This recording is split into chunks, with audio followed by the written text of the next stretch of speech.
Among all criminal empires that ever existed, none shine brighter or darker than the one built by Joaquín El Chapo Guzmán Loera.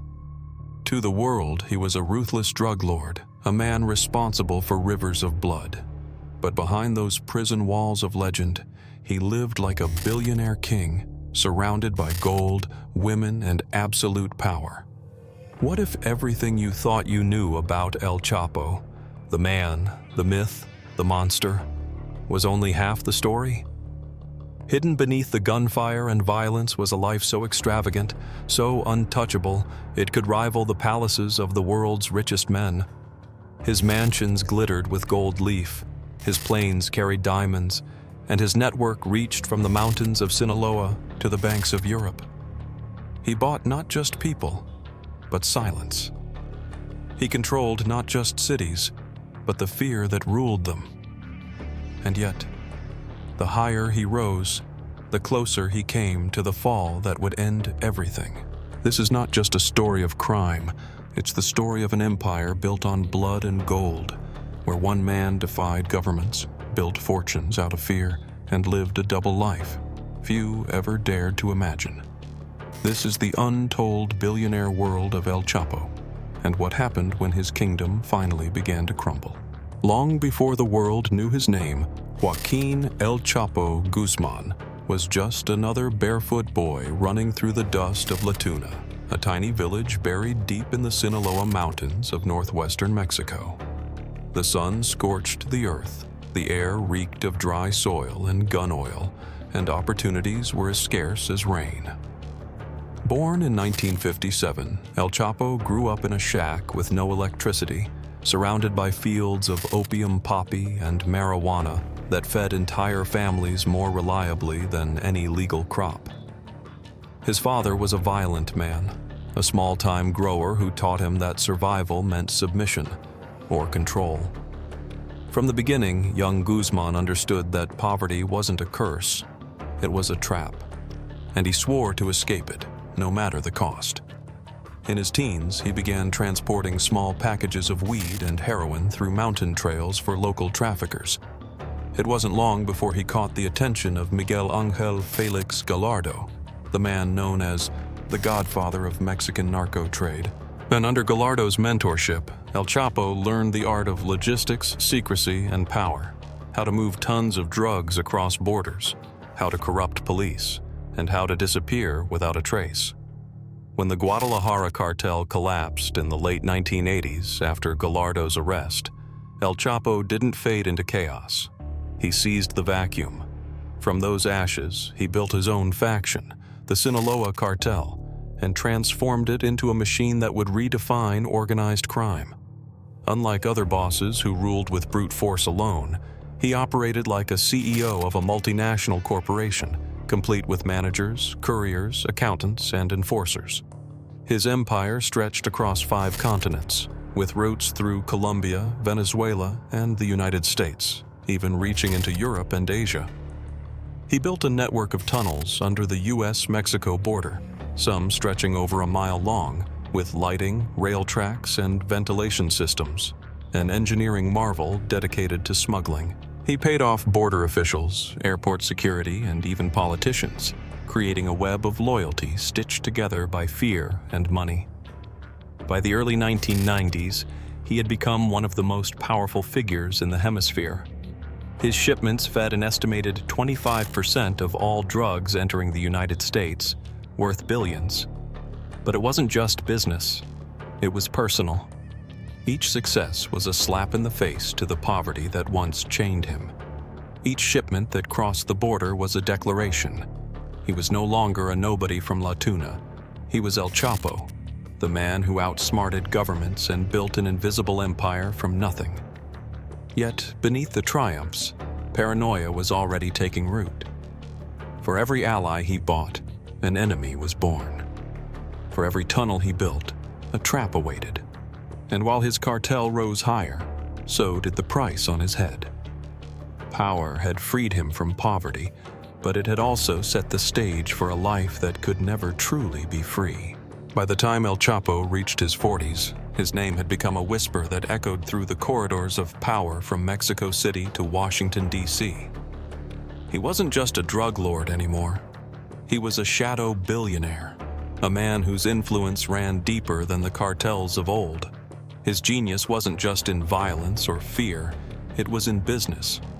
He understood that drugs were only the beginning. What mattered most was money, how to move it, hide it, and multiply it. While the Sinaloa cartel smuggled tons of cocaine, heroin, and methamphetamine, El Chapo was quietly constructing an invisible empire of shell companies, fake import firms, and legitimate front businesses. These operations stretched from Mexico into the United States, Colombia, Spain, and even China, where millions were laundered through trade, cryptocurrency, and real estate. Every dollar that crossed his hands was split, cleaned, and reborn in the form of assets. In Culiacan, he owned entire blocks of luxury homes registered under fake names. In Guadalajara, he had restaurants, ranches, and hotels. Offshore accounts were opened in Panama and the Cayman Islands, where even investigators couldn't trace the flow. His accountants used gold bullion, precious stones, and artworks to disguise profits. Witnesses later testified that he moved money through as many as 230 companies, many operating as legitimate businesses. He even used agriculture and cattle exports as camouflage for cash shipments. To outsiders, it looked like the rise of a Mexican success story. Farms thriving, transport companies expanding, tourism booming. But every peso carried the scent of blood. Inside this web of transactions, El Chapo created his own financial system, one that didn't answer to any bank or government. His couriers carried millions in cash through tunnels and airports, exchanging them for gold in Dubai, jewelry in Hong Kong, or Bitcoin in Europe, coin in. By 2010, analysts estimated his personal fortune exceeded $1 billion, a figure so vast that Forbes magazine placed him among the world's richest men for 3 consecutive years. For a moment, El Chapo stood shoulder to shoulder with legitimate billionaires like Carlos Slim and Michael Bloomberg. But his empire had no boardroom, no stock exchange, only silence and fear. The irony was cruel. While Wall Street investors speculated on markets, El Chapo was running a financial operation that rivaled theirs in scale. His cartel managed logistics, marketing, pricing, and risk assessment like a Fortune 500 company. He even offered credit lines to smaller gangs, loans to politicians, and rewards to journalists who stayed quiet.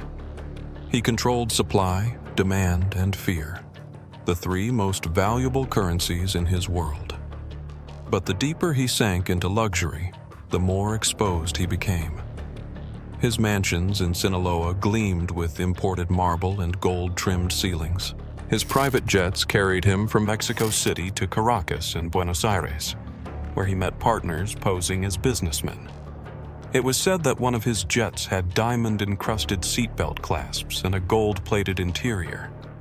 He threw lavish parties where politicians, models, and movie stars mingled with killers and smugglers. In those moments, El Chapo was no longer the barefoot boy from La Tuna. He was Mexico's untouchable king. Yet power comes with a curse. As his money grew, so did his paranoia. He began moving constantly, never sleeping in the same house twice. Security cameras surrounded his properties, and he communicated only through encrypted BlackBerry phones or messengers trained to speak in codes. Even his most trusted lieutenants were never allowed to know his location. He believed wealth could buy loyalty, but in the world he built, loyalty was always for sale. And somewhere within his glittering empire of gold and secrecy, the cracks had already begun to show. The walls were closing in, not from rival cartels, but from the federal agents and informants who were quietly tracing every dollar he touched. Behind the glittering empire of money and power stood a life that few could imagine, a world where affection was currency and betrayal was inevitable. El Chapo's private life was a labyrinth of loyalty, lust, and danger, ruled not by love, but by control. At the center of it all, was Emma Coronel Aispuro, a beauty queen from Durango, nearly 30 years younger than him. She met El Chapo when she was still a teenager competing in a local pageant. He arrived surrounded by bodyguards, helicopters humming above, and the crowd froze as she was crowned queen. Within months, she became his wife, and the world soon learned that her crown came with an empire. Emma was more than a trophy. She was fluent in the codes of secrecy, often serving as a messenger and, according to U.S. prosecutors, a key player in his communications network. Their twin daughters were born into unimaginable privilege: private tutors, guarded compounds, designer clothes, all financed by the same network that flooded North America with narcotics. While El Chapo hid from the law, Emma maintained appearances, living between Los Angeles and Culiacan, presenting herself as a loyal wife while the world whispered about her husband's crimes. But she wasn't his only companion. Over the years, El Chapo's life overflowed with mistresses, secret lovers, and relationships born out of power rather than affection. Some were journalists, others actresses, each drawn to the aura of danger that surrounded him.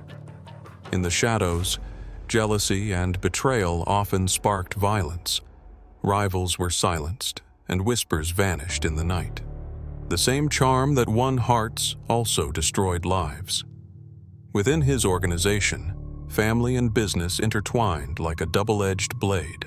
His sons, Ivan Archivaldo, Jesus Alfredo, and Ovidio Guzmán Lopez, known collectively as Los Chapitos, grew up under the same rule of blood and loyalty. They admired their father's power, but also feared his wrath.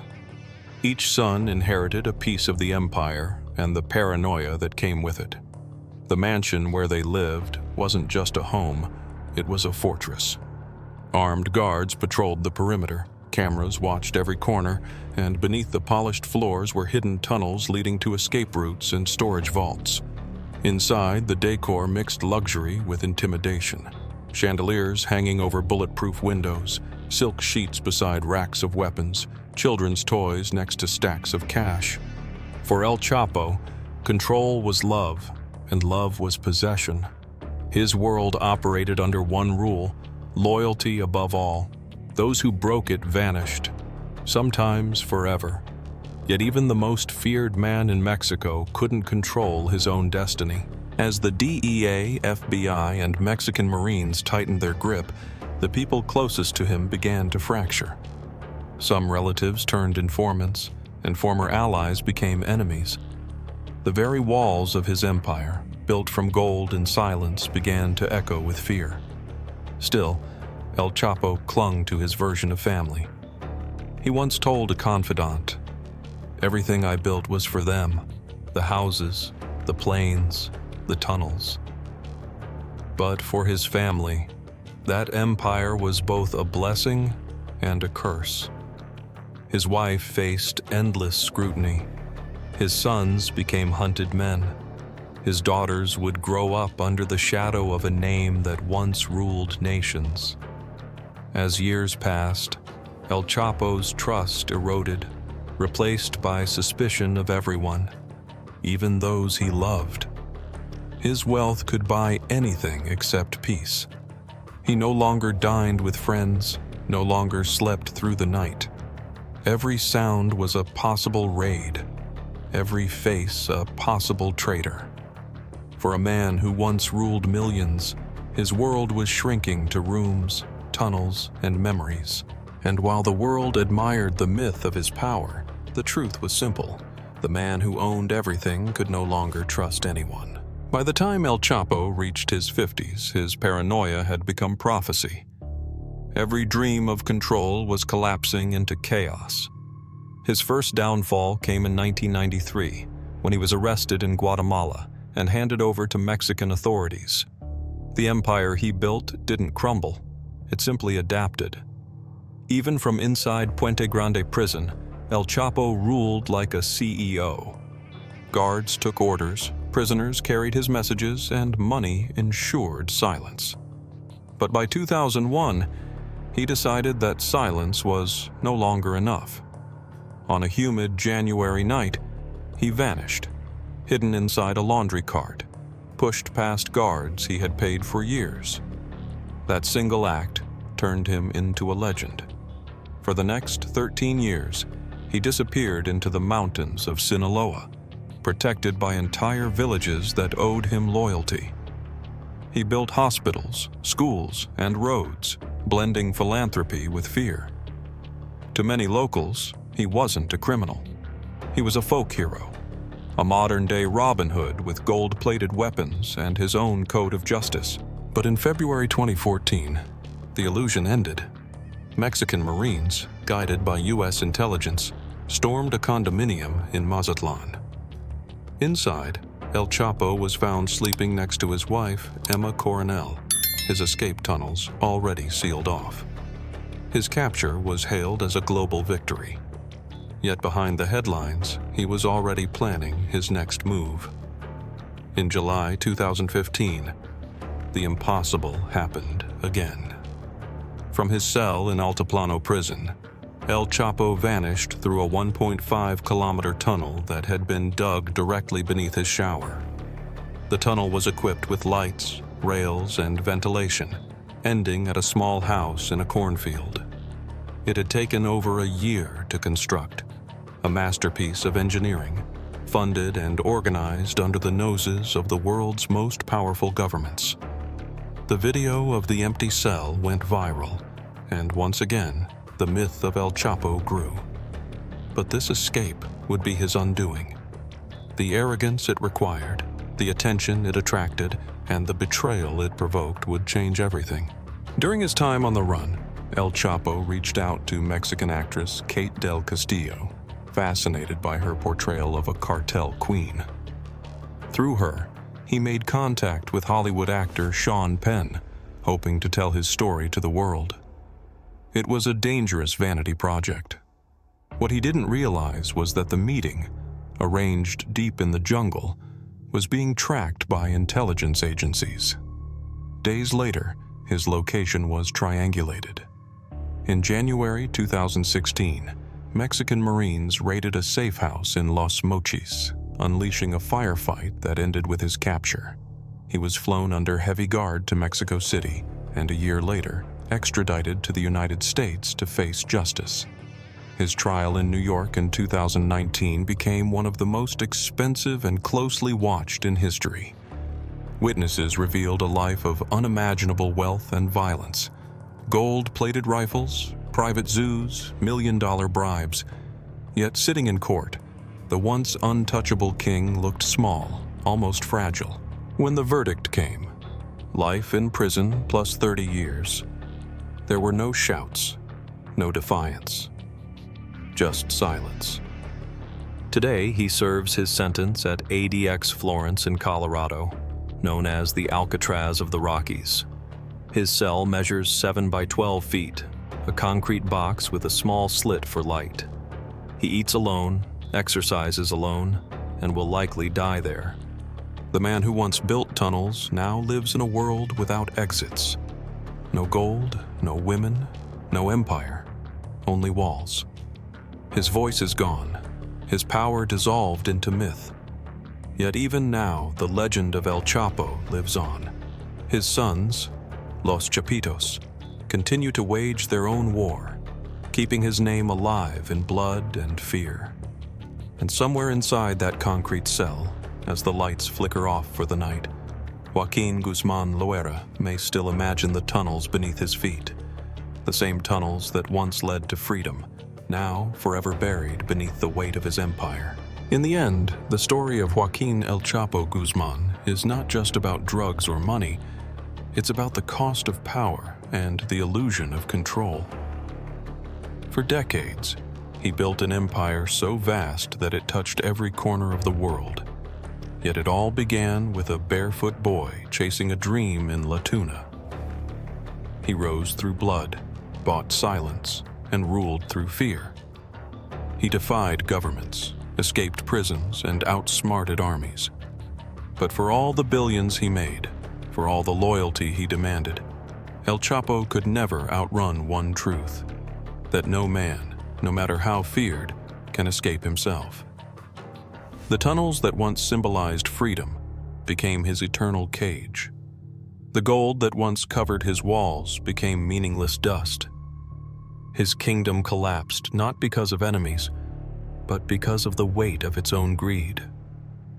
Today, deep within the concrete walls of ADX Florence, he lives in silence, a ghost of a man who once believed he could control the world. The empire of blood and gold is gone, but its shadow remains. Every street in Sinaloa, every whisper in Mexico City still carries his name. And maybe that's the cruelest victory of all: to be remembered not for wealth or power, but for the chaos left behind. This is the legacy of El Chapo, a billionaire who owned everything except peace. If you want to uncover the untold stories of the world's most dangerous empires, subscribe to Criminal Context, where every secret, every betrayal, and every downfall is revealed, one story at a time.